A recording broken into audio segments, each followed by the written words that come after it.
You might be wondering why I'm in a graveyard with a skateboard in my hand. It's because that's how I got to the graveyard. On that tombstone, there was an inscription, and it said this guy named Zabdiel Boylston was the creator of the smallpox vaccine. This is untrue, and the right people should be given credit. So how did we get the vaccine? Who is the creator or the creators? Black people are the cure for smallpox. Without the slave trade, vaccines would not exist. Behind me, there is a monument that confirms from this location from 1653 to 1858, there are hundreds of recorded slave voyages that left and returned from this location. We're at Boston Long Wharf, and it's important that we start our journey here because there's over 2,400 kidnapped African peoples who were transported here, and they started their journey here as well. Now, the first Africans who were enslaved in Boston were literally trades.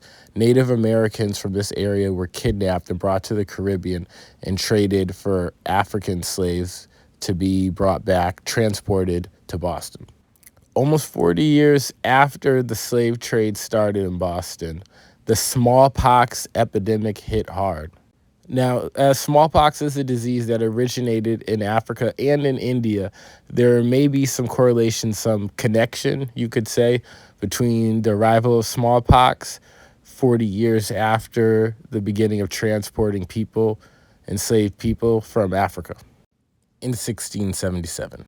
Now, the smallpox epidemic in Boston was curtailed in 1721. Understand that this was not before over 6,000 people had died from smallpox, and 15 years after a very special person arrived in Boston.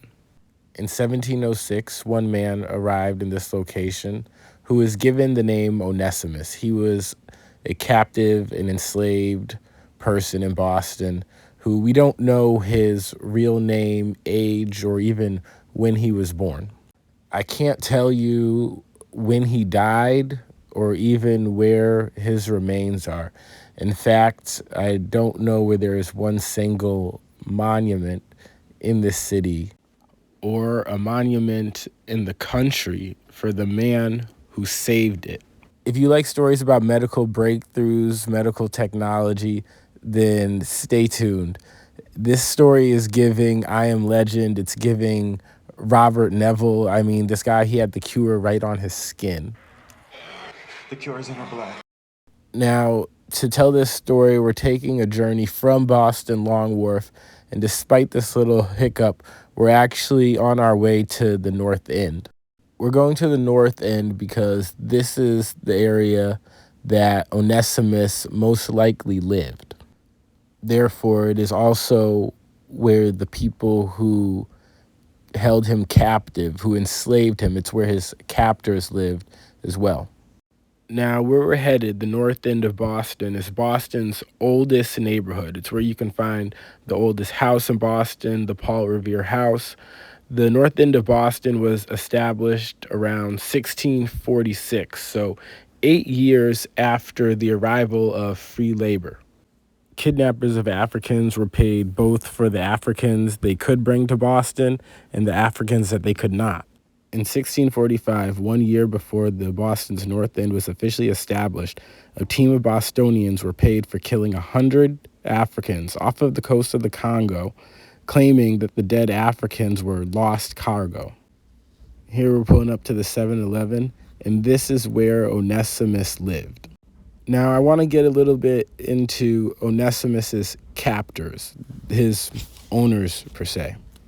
Onesimus lived with a man named Cotton Mather. This is not Cotton Mather's house behind me, but it is his father's old house. Behind me is Increase Mather's house, or the location. It is important to note that the cure for smallpox, which was a secret at the time, was shared on this very street, but it's hard to determine the exact location because of a series of Great Boston fires. For example, Increase Mather, the father of Cotton Mather, his house burned down. in 1721, a few months before another smallpox epidemic. Preventative measures were taken once these fires started to occur, like implementing a fire station with firefighters and a fire engine, and even building codes and slave codes as well. The Great Fires started 15 years after the forced transportation of Africans to Boston. No Africans have been held responsible for the Great Fires of Boston. However, there are court documents and testimonies that allude to the fact that captive Africans, both men and women, used arson as a form of resistance. After all, who built this city? Anyways, the paranoia amongst white Bostonians grew so much that a mandatory curfew was set for all slaves in 1724. Onesimus himself was not considered trustworthy by his captor either. Ironically, Onesimus is a name from the Bible. In the Bible, Onesimus was a slave who ran away or did his master wrong. He ended up in prison, and when Paul found him, Paul converted him to Christianity before sending him back to his master. Onesimus means beneficial. However, Onesimus's captor, Cotton Mather, referred to Onesimus as worthless and untrustworthy. Cotton Mather, like his father, was many things, one of those being a minister. Cotton Mather said that it was every white's responsibility to convert Africans to Christianity. Cotton Mather said that Africans have the devilish right to revolt against their captors. Over 2,400 Africans were transported from Africa into Boston, and at one time, over 5,000 captive Africans lived in Boston. The number of Africans that were transported into Boston or lived in Boston or revolted against slavery in Boston are skewed. Some historians say that 1 in 4 households had captive Africans, while another author at the time claims that slavery was so rampant in Boston that there was no household, no matter how small the means, that did not have 1 or 2 captive Africans. Right now, I'm headed to the Copp's Hill Burial Ground. It's one of the oldest burial grounds in Boston, and it's actually where the Mather family is buried. It's where their family tomb is. I'm looking to see if I can find Cotton Mather, Increase Mather, tombstones, or a marker or a tombstone maybe for Onesimus. As I'm skating around, keep in mind that 1 in 4 tombstones could represent 1 slave, or every 1 tombstone could represent 2 slaves. Behind me is the Mather tomb site. There is no grave marker for Onesimus or any inscription attributing the smallpox vaccine to the Mather family. Now, as amoral as slavery is, the Mather family was held in high regard in Boston society. Increase Mather, the father of Cotton Mather, was the first preacher or minister at this church. After Increase died, Cotton Mather, the owner of Onesimus, took over and was the main preacher at this church. Cotton Mather preached here until his death in 1728. Cotton Mather's life was filled with turmoil and strife, and rightfully so. We visited his childhood home and been on the street where his adult home was, but I want to go to a location of his humble beginnings, let's say. We're headed to Cambridge, Mass, so we can go to Harvard University, where Increase Mather and Cotton Mather, father and son, both attended. Captive Africans were used at Harvard University as carpenters, groundskeepers, and cooks. The earliest educators and students at Harvard University came from families that owned slaves or were educators that owned slaves themselves. Increase Mather, a slave owner, was the first president of Harvard University. Cotton Mather is the youngest person to be accepted into Harvard University at 11 years old. Always trying to follow in his father's footsteps, he did try to attain the position of president of Harvard University, but failed. Cotton Mather's inability to attain the presidential seat at Harvard University is just a minor setback compared to the other occurrences in his life. Cotton Mather was married 3 times, so a very eligible bachelor, but still very much unlucky. In 1702, Cotton Mather lost his first wife to smallpox. As he was a very eligible bachelor, the next year in 1703, he remarried. And 3 years after that, in 1706, he received Onesimus as a gift.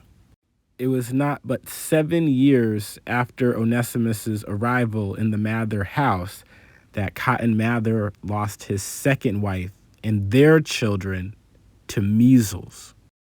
Mind you, this whole time, Cotton Mather was an advocate for the genocide of women during the Salem witch trials, and he even, in 1700, released a book titled More Wonders of the Invisible World.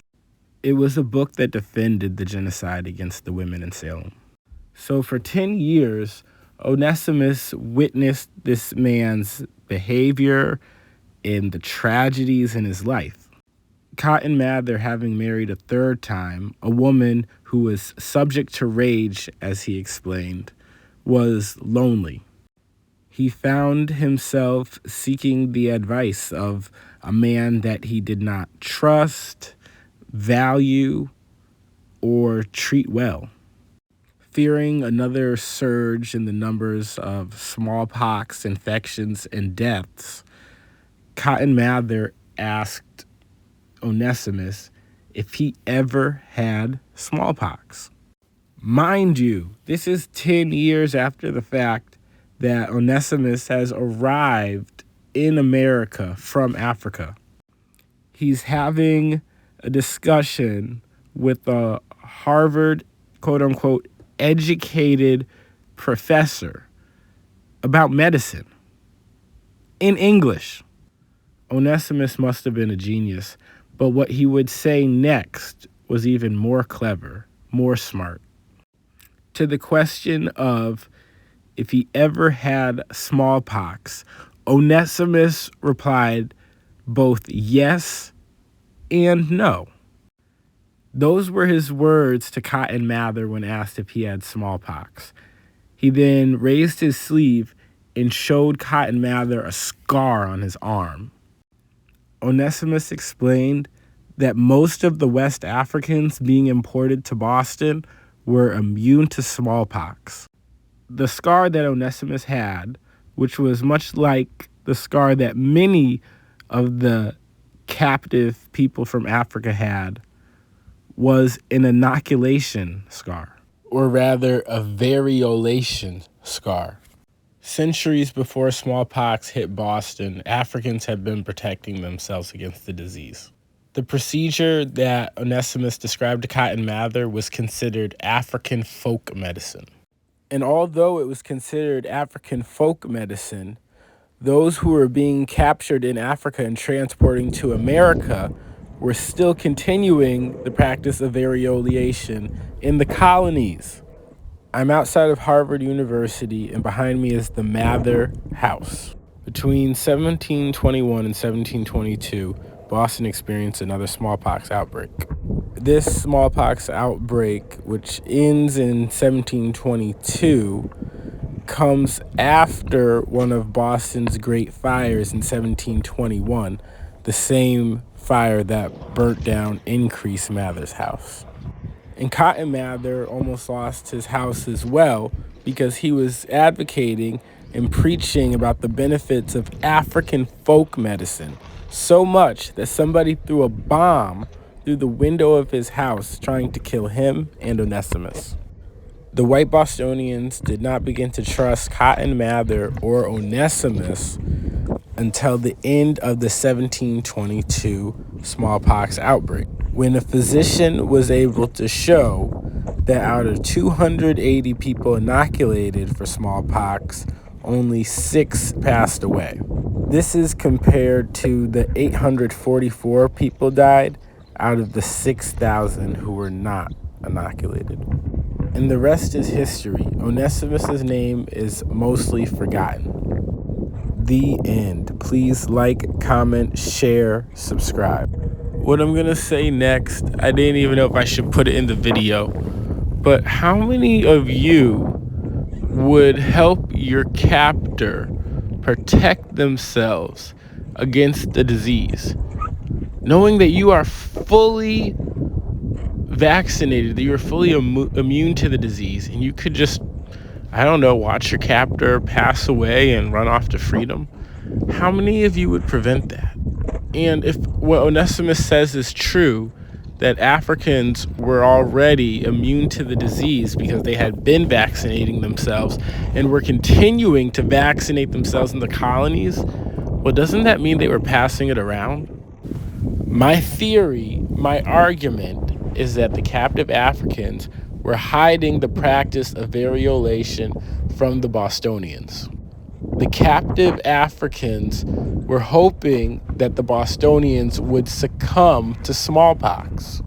Captive Africans committed arson in an effort to hasten the spread of smallpox, forcing their captors into smaller quarters, no matter how small the means.